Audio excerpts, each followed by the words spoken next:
A while ago I built this barn door with a steel frame that encased the wood.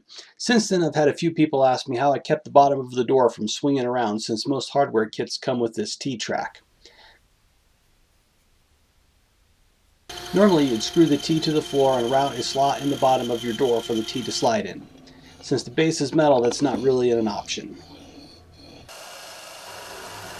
To make one that would work with this style of door, I started out cutting a couple of short lengths of angle iron, about 1.5 inches long. I then cut off the L off of one of the pieces.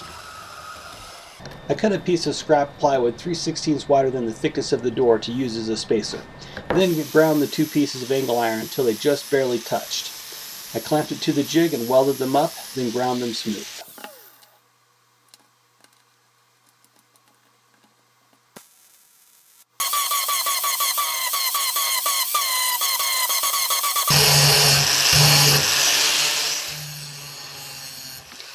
I also used a grinder to round over and ease the edges of the steel.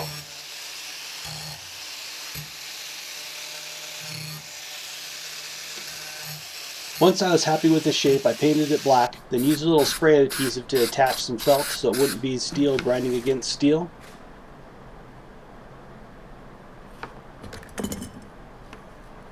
A little card scraper to help push it into place.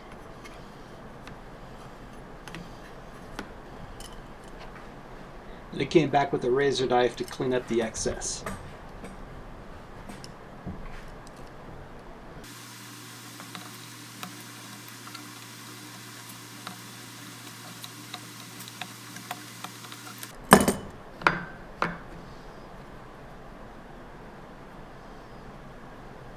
At this point I just realized it'd probably been easier to drill the holes for the screws to screw it to the floor before I put the felt on. But whatever.